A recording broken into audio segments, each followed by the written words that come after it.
What's good YouTube? Welcome to my channel, Lars and Conditioning. Greg doucette thinks the fitness industry is killing your gains. Is he correct? Let's jump right into it. Bodybuilding competitions. He talks about how bulking and cutting develops eating disorder and equates bulking to force feeding, which may be the case for some people. Personally, I've only met one person who dislikes bulking because they have to eat more. Everybody else loves it for the simple reason they have more energy and making PRs becomes much easier. He talks about this in relation to competitions within bodybuilding, which I think everyone by now knows is a very unhealthy sport. No other sport has people falling ill or worse yet dying in their 20s and 30s, especially amongst men, because they're trying to be super massive and shredded to the bone at the same time, which takes a lot of PhDs to do, and for what? To win a competition that aren't setting you up for a future.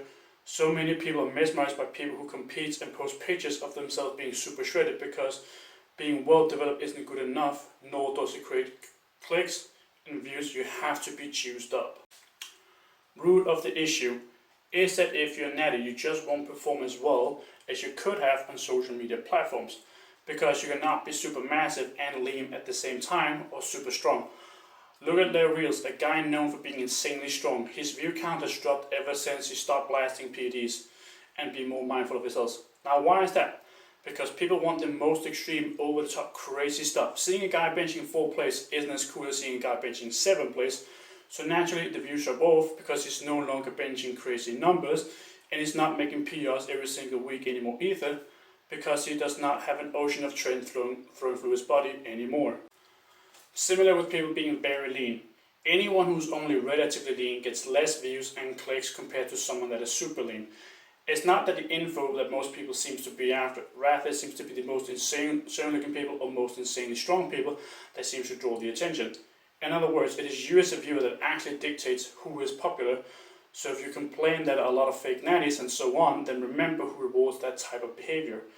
If the viewers genuinely wanted to see natural lifters and learn from them, then those people would be far more popular.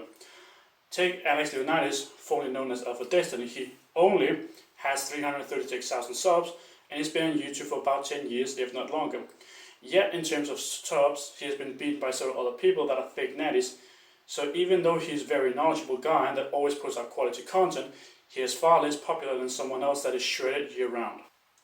Is Greg correct? There's certainly a lot of people within the industry that tries to promote bad training or just try to reinvent the wheel, like squatting on a boulder ball or benching with your feet up in the air, or people trying to do crazy amount of sets like C-bomb, some who try to do workouts that he does, meanwhile he's genetically elite, blasting PDs and have many years of training under his belt.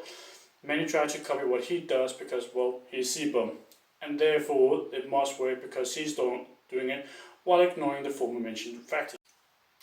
You do not get to compete in big bodybuilding shows without elite genetics and a lot of PDs, both of which allows a person to grow faster and from more. As an average person, you likely cannot handle that many sets.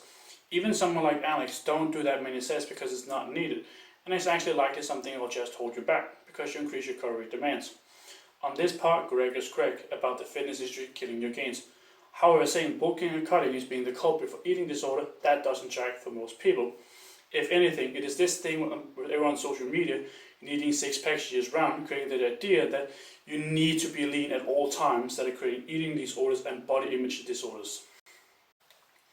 Closing thoughts. There are many young lifters whom progress gets stalled out because they think they need to be shredded, and as a natural lifter, progress is very slow in the first place, damn near impossible if you want to be shredded and maintain that year round. So Greg is correct in the industry getting your gains that way.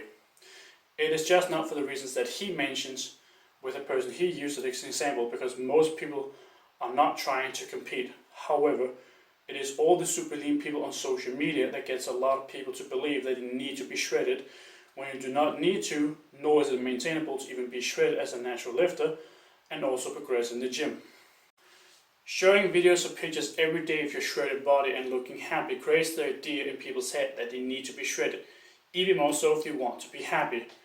We as humans naturally see ourselves through a lens of other people, and since social media is massive today, many people, especially young people, spend a lot of time on these apps.